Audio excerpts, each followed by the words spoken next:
উপস্থাপন করার জন্য অনুরোধ করছি।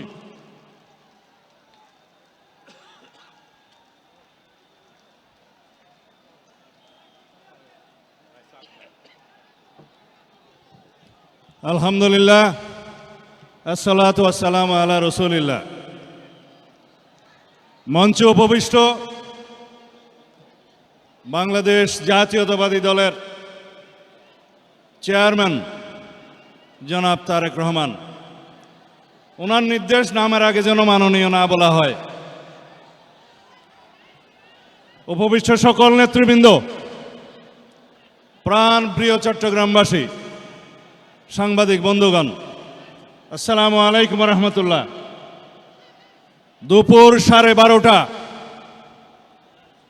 চট্টগ্রামের এই বিশাল জনসমুদ্র যদি বিকালে জনসভা হতো, না জানে কি অবস্থা হতো।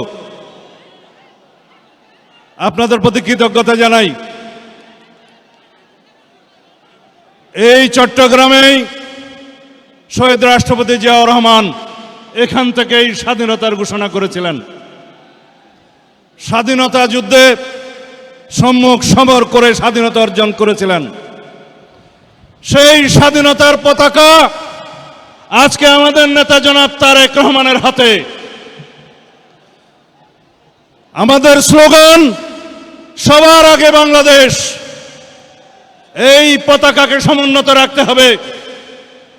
আমাদের স্বাধীনতা সার্বভৌমত্বের প্রতীক, গণতন্ত্রের রক্ষা কবচ, এদেশের মানুষের নেতা জনাব তারেক রহমান সেই পতাকা পেয়েছেন বাংলাদেশের জনগণের মাধ্যমে, দেশনেত্রী বেগম খালেদা জিয়ার মাধ্যমে।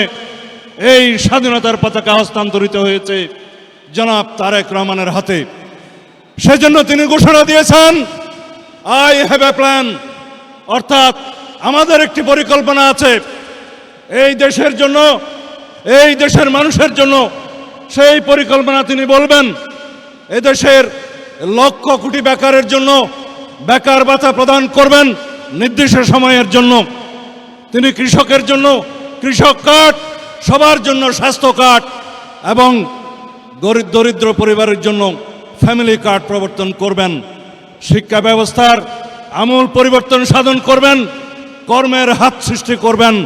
এইভাবে মেধা নির্ভর, প্রযুক্তি নির্ভর বর্তমান বিশ্বের সাথে তাল মিলিয়ে যাতে আমরা জনশক্তি সৃষ্টি করতে পারি, সেরকম একটি আগামীর বাংলাদেশ সৃজন করবেন।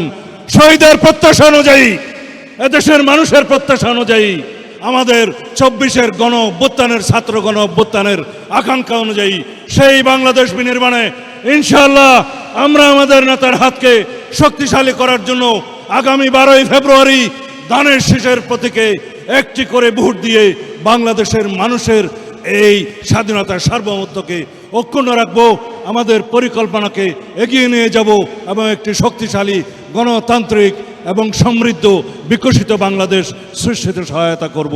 খোদা হাফেজ। বাংলাদেশ জিন্দাবাদ। বাংলাদেশ জাতীয়তাবাদী দল জিন্দাবাদ। শহীদ জিয়া অমর হোক, বেগম খালেদা জিয়া অমর হোক।